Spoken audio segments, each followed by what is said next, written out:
Next, we're going to take a look at the deformers.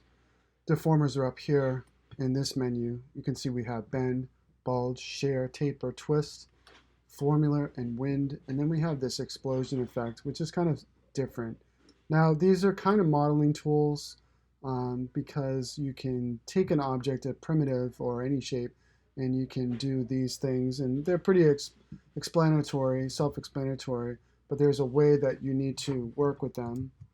In this scene, I have a basic setup. I have a floor with a material on it, and I have a cube with a material on it from my materials library.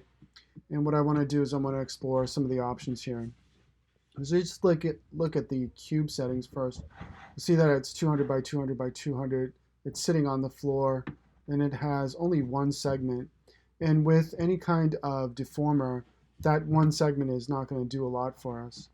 So let me show you what I mean. So I'm going to make sure that the cube is selected, and I'm going to hold down the shift key because when we select a deformer, it has to be a child of the object.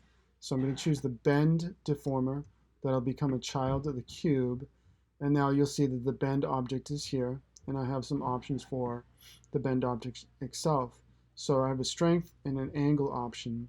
So if I start trying to influence the shape with these little segments that I have, you'll see that it bends, but there's not a lot going on in the geometry. It's only bending based on the number of segments it has. So essentially it just has those four sides right now.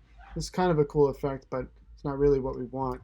We want it to actually bend, kind of like an arc or something like that. So we have to go back to the cube, and we're going to increase the number of segments. I'm going to increase it to 5 on all sides.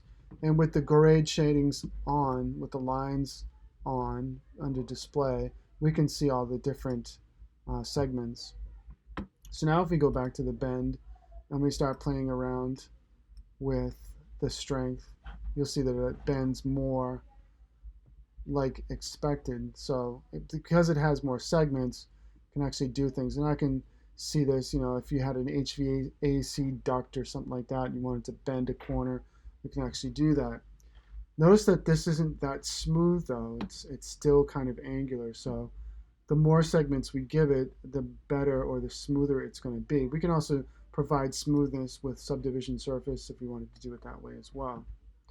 Notice also here, I'm going to undo that, and I'm going to check this option, keep y-axis length. And now if I play around with the strength, you notice that it bends, but it keeps the initial length, so it's not stretching like it was before. If I turn this back on, I can stretch it kind of like a noodle. And if I just do a quick render on this to see what that looks like, you can see that it does indeed stretch, but I'm not really getting that smoothness that I'm looking for. So again, going back to the cube, I only have 5 segments. Let's say we increase that to 20 on all the sides. I notice how this looks a lot smoother already. If we go ahead and do a quick render again, you'll see that it looks pretty good. And then if we add a subdivision surface and then put the cube in there and then render that, again, that's going to look a lot smoother. We have a much smoother model than we did before with a lot more segments. Okay, so that's the first deformer, the bend deformers. Now the way the deformers work is that you can add a single deformer or you can add multiple. So if I wanted to, I would still have the cube selected. If I wanted to, I can hold down the shift key and add a bulge deformer, and with the bulge deformer, increase or decrease the strength in it. You can see what it's doing here. So bulge is going to go in one of two directions. It's either going to go expand out like that, which is some pretty interesting shape, or if I pull it back in, it's going to kind of like squeeze it or pinch it, and that's also a pretty interesting shape that you can see here. Now I'm noticing that the bend bent the object, but it also leaned it, made it lean, and I think that has to do with the angle. I'm going to bring the angle back to 0.